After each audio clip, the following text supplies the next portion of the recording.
कहानी है एक ऐसी औरत की जिसका पति जंग में घायल हो जाता है और इसके बाद वो अपनी पत्नी की शारीरिक इच्छाएं पूरी नहीं कर पाता, जिस वजह से वो औरत अपना फिजिकल डिजायर पूरा करने के लिए अपने नौकर के साथ फिजिकल रिलेशन बनाती है। हेलो दोस्तों, आज हम एक्सप्लेन करने वाले हैं 2015 में आई एक ड्रामा रोमांस मूवी जिसका नाम है लेडी चैटरलीज लवर। मूवी की स्टार्टिंग में हम कुछ लोगों को देखते हैं जो कि कोल माइन में काम कर रहे थे। तभी अचानक एक धमाका होता है और ओलिवर नाम का आदमी जो कि उसी माइन में काम करता था वो लोगों की मदद करने के लिए दौड़ता है और लोगों को बाहर निकालता है। पर यहाँ टेडी नाम के एक आदमी की मौत हो जाती है और उसकी डेड बॉडी को घर पहुंचाया जाता है, जहाँ पर हम उसकी वाइफ को भी देखते हैं। अगले सीन में एक पार्टी में हम कॉनी नाम की एक लड़की को देखते हैं। तभी उसके पास एक आदमी आता है जिसका नाम क्लिफर्ड चैटरली था। वो बहुत अमीर था, साथ ही वो एक सोल्जर भी था। अब यहाँ बातों बातों में वो दोनों एक दूसरे की तरफ अट्रैक्ट हो जाते हैं और डांस करने लगते हैं। लेकिन डंकन को ये बिल्कुल भी पसंद नहीं था क्योंकि वो कॉनी से प्यार करता था। कॉनी और क्लिफर्ड की मुलाकात प्यार में बदल जाती है और वो दोनों शादी कर लेते हैं और हमेशा एक दूसरे को वफादार रहने की कसमें खाते हैं। उनकी मैरिज लाइफ बहुत अच्छी चल रही थी, लेकिन अगले ही पल क्लिफर्ड को सेना में जाना पड़ता है, जहाँ वो बुरी तरह से घायल हो जाता है। आज वो वापस आ रहा था और सब लोग उसका वेलकम करने के लिए उसका इंतजार कर रहे थे। क्लिफर्ड को जिंदा देखकर कॉनी की खुशियों का कोई ठिकाना नहीं रहता। वो वापस तो आता है पर अपने पैरों पर नहीं। उस जंग में घायल होने के बाद क्लिफर्ड अब अपंग और नपुंसक बन गया है। अपनी ऐसी हालत के चलते वो लाचार था। वो सबको थैंक यू कहकर चला जाता है। तो वहीं दूसरी तरफ कॉनी भी अंदर से बहुत दुखी थी। उनकी जिंदगी अचानक ऐसा मोड़ लेगी उन्होंने सोचा भी नहीं था। इस बात से दुखी होकर क्लिफर्ड सुसाइड करने की कोशिश भी करता है, पर कॉनी उसे रोक लेती है। वो उसे यकीन दिलाती है कि वो हमेशा उसके साथ रहेगी। तो वहीं दूसरी तरफ हम ओलिवर को देखते हैं जो अपनी मंगेतर को लेटर लिखता है, लेकिन अब वो कोल माइनिंग में नहीं बल्कि जंग में था। जब वो घर लौटता है तब वो अपनी मंगेतर को किसी गैर मर्द के साथ देखता है और वो उसे बिना मिले ही चला जाता है। और वो एक दिन क्लिफर्ड के पास काम मांगने के लिए आता है, जहाँ क्लिफर्ड को पता चलता है कि ओलिवर उसी के अंडर काम करता था। खदानों में काम करने की वजह से ओलिवर के लंग्स अब खराब हो गए थे और उसे खांसी की बीमारी थी। क्लिफर्ड ओलिवर को गेम कीपर का काम देता है जिसमें उसे बर्ड्स का ख्याल रखना था। अपाहिज होने के कारण क्लिफर्ड अपने लिए एक थ्रोटल खरीदता है और उसके बाद मानो उसे अपने पैर वापस मिल गए हो। और एक दिन वो कॉनी के साथ ओलिवर के पास जाता है। ओलिवर जंगल में एक कॉटेज में रहता था और बर्ड्स की देखभाल करता था, जहाँ पहली बार कॉनी ओलिवर को देखती है। वापस आते टाइम कॉनी ओलिवर को एक इशारा देती है, लेकिन ओलिवर अपने मालिक और अपनी मालकिन की बहुत इज्जत करता था। एक दिन क्लिफर्ड को चेयर पे बिठाते टाइम सपोर्ट टूट जाने की वजह से कॉनी की कमर में मोच आ जाती है, इसीलिए उस दिन वो क्लिफर्ड को नहीं नहला सकती। तो मिस बोल्टन जो कि क्लिफर्ड की नर्स थी वो क्लिफर्ड को नहलाने लगती है और वो क्लिफर्ड को कहने लगती है कि औरतों के पास बस पैसे होने चाहिए उड़ाने के लिए। इस तरह वो क्लिफर्ड के कान भरने लगती है। वो औरत टेडी की विधवा पत्नी थी जिसे हमने स्टार्टिंग में देखा था, पर उसकी बातें कॉनी सुन लेती है। वो क्लिफर्ड से कहती है कि मिस बोल्टन को हमारे पर्सनल मामलों में दखल देने की कोई जरूरत नहीं। वो क्लिफर्ड से कहती है कि क्या तुम अपनी फिजिकल नीड उससे पूरी कर रहे हो। तब क्लिफर्ड कहता है कि मैं बस अपने पैरों पर खड़ा होना चाहता हूँ। तभी एक मेड कॉनी को बताती है कि ओलिवर अपने कॉटेज की चाबी मांग रहा है, तो कॉनी खुद उसे चाबी देने के लिए जाती है। लेकिन जब वो वहाँ पहुँचती है तो ओलिवर उससे ठीक से बात भी नहीं करता। वो कहता है कि आपको यहाँ आके तकलीफ उठाने की कोई जरूरत नहीं। वो उससे काफी रूडली बात करता है, जिस वजह से कॉनी वहाँ से चली जाती है।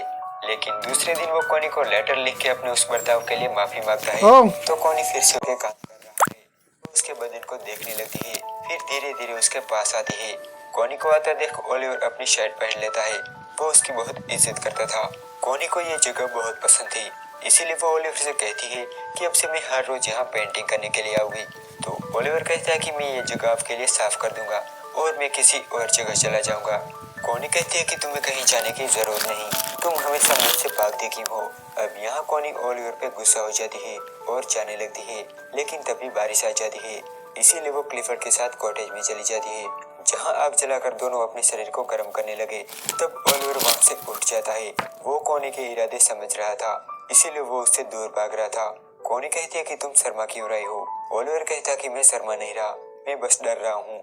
अगर इसका पता क्लिफर्ड को चला तो मुझे अपनी नौकरी से हाथ धोना पड़ेगा। तो इस बार भी कॉनी निराश होकर चली जाती है। रात को कॉनी अपने पति क्लिफर्ड के करीब जाती है, पर क्लिफर्ड कहता है कि इसका कोई फायदा नहीं, मैं अब तुम्हें खुश करने में नाकाम हूँ। एक सुबह कॉनी क्लिफर्ड से कहती है कि मुझे अफसोस है कि हमारा कोई बच्चा नहीं है, क्लिफर्ड कहता है कि मैंने उम्मीद नहीं छोड़ी।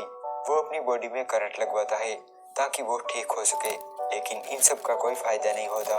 वो दर्द से चिल्ला रहा था और कॉनी को उसकी आवाज सुनाई दे रही थी। वो ओलिवर के घर में चल रही उस आग को देख रही थी।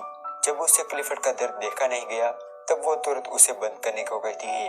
जब क्लिफर्ड इसमें नाकाम रहता है तब वो रोने लगता है। एक सुबह कॉनी जंगल में जाती है और एक जगह पे बैठकर डायरी पढ़ने लगती है। तभी उसे ओलिवर के काम करने की आवाज आती है तो वो तुरंत उसके पास जाती है। जहाँ पहुंचकर वो नन्हे चूजों को देखने लगती है, जिन्हें देखकर वो रोने लगती है।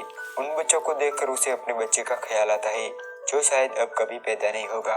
कॉनी को रोता देखकर ओलिवर उसके पास आता है और उसे सीने से लगा लेता है। लाख कोशिश के बाद भी वो खुद को उससे दूर नहीं रख पाया और आखिरकार वो उसके प्यार को कबूल कर लेता है। वो उसे कॉटेज में ले जाता है जहाँ दोनों इंटीमेट होते हैं। कॉनी पूरा दिन उसके साथ रही और अब शाम ढलने आई थी, इसीलिए ओलिवर उसे घर तक छोड़ने जाता है। जाते टाइम कॉनी ओलिवर से पूछती है कि तुमने जो किया क्या तुम्हें इस बात का पछतावा है? ओलिवर कहता है कि बिल्कुल नहीं, अब तुम मेरी जिंदगी हो। उस मुलाकात के बाद मानो दोनों को जीने की वजह मिल गई हो। एक शाम कॉनी मिस बोल्टन से पूछती है कि तुम्हारे पति की डेथ कैसे हुई? तब वो बताती है कि एक धमाके में जो हमने स्टार्टिंग में देखा था। अब रात हो चुकी थी और बादल गरज रहे थे। ओलिवर कॉनी की याद में बहुत ड्रीम करता है तो वहीं दूसरी तरफ कॉनी की नींद उड़ जाती है। वो भी उसकी याद में सो नहीं पा रही थी। तब वो खिड़की से ओलिवर के घर की रोशनी को देखती है और वो खुद को रोक नहीं पाती। वो उससे मिलने दौड़ी चली जाती है, जिसे मिस बोल्टन देख लेती है तो वहीं ओलिवर भी उसका इंतजार कर रहा था। वो कहता है कि मुझे लगा तुम नहीं आओगी। तब कॉनी कहती है कि मैं कभी तुम्हें अकेला नहीं छोड़ूंगी और यहाँ दोनों इंटीमेट हो जाते हैं। एक दिन क्लिफर्ड के घर पार्टी होती है जिसमें डंकन भी आया होता है। क्लिफर्ड देखता है कि डंकन और कॉनी एक साथ डांस कर रहे हैं। अगली सुबह कॉनी अपने सर्वेंट को ब्रेकफास्ट तैयार करने को कहती है क्योंकि डंकन को ट्रेन पकड़नी थी। तब क्लिफर्ड कहता है कि तुम्हारे लिए तुम्हारे पति से ज्यादा एक बच्चा पैदा करना इम्पोर्टेंट है। कॉनी हमेशा से एक बच्चा चाहती थी और क्लिफर्ड को लगता है कि इसीलिए वो डंकन के करीब जाती है, लेकिन कॉनी यहाँ गुस्सा हो जाती है। क्लिफर्ड कहता है कि उसे कोई फर्क नहीं पड़ता। वो कहता है कि मुझे कोई एतराज नहीं है, बस वो बच्चा मेरा होना चाहिए।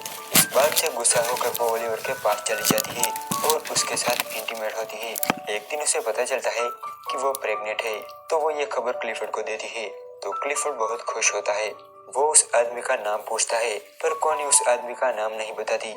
एक दिन क्लिफर्ड जंगल में ओलिवर के पास जाता है। वो कॉनी को भी चलने को कहता है। जब वो दोनों जा रहे थे तब ओलिवर पीछे से आता है और दोनों किस करते हैं। तभी क्लिफर्ड उसे आवाज लगाता है। दरअसल उसकी थ्रोटल कीचड़ में फंस गई थी तो ओलिवर आता है और थ्रोटल को धक्का देने लगता है, लेकिन कॉनी जानती थी कि ओलिवर के लंग्स खराब है, इसीलिए वो क्लिफर्ड से कहती है कि मैं धक्का लगाती हूँ। पर क्लिफर्ड कहता है कि तुम्हारे हालत नाजुक है।